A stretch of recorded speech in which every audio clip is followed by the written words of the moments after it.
Magandang araw po.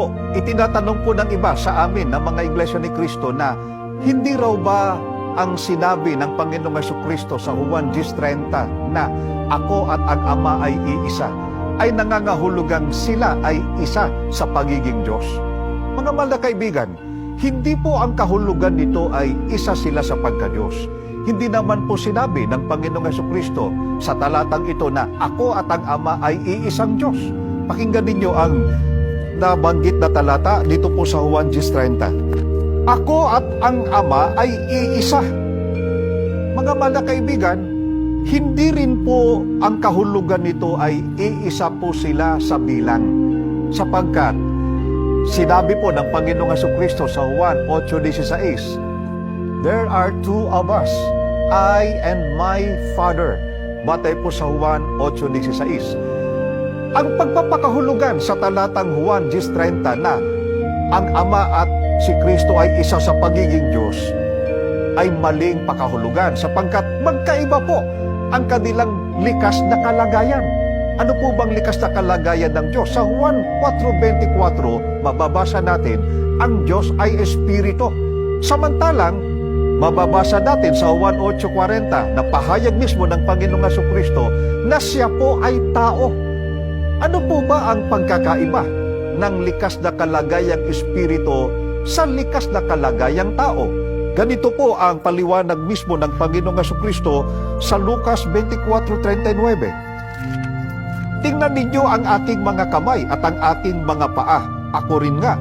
Hipuin ninyo ako at tingnan.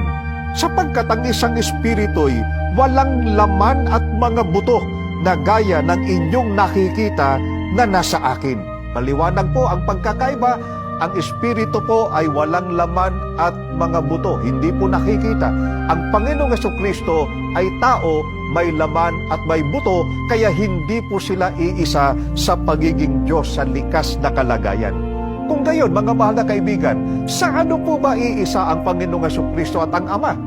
Dapat nating mapansin na ang nakasulat po sa Juan 10:30 ay konklusyon po ng Panginoong Jesucristo nang sabihin niya, ako at ang Ama ay iisa.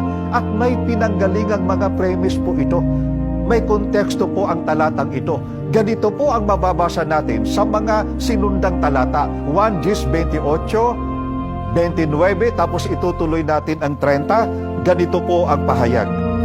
At sila'y binibigyan ko ng walang hanggang buhay, at kailanmay hindi sila malilipol, at hindi sila aagawin ng sino man sa aking kamay.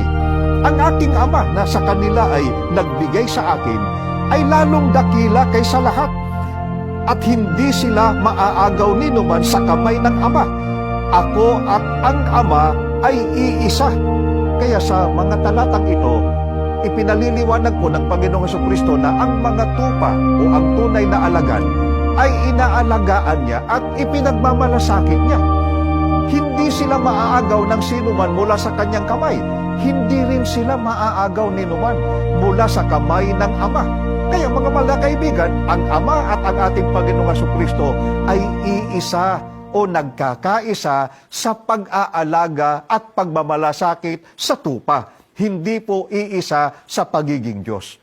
Kaya paano ito isinalin ang Juan 10:30 sa ibang mga salin po ng Biblia? Halimbawa po sa Bibliang The Message, ang nakasulat po roon ay ako at ang Ama ay iisa sa puso at isip. Nakasulat naman sa Lamsa version ng Juan 10:30 na ako at ang Ama ay nagkakaisa. Maraming salamat po sa inyong pagsubaybay.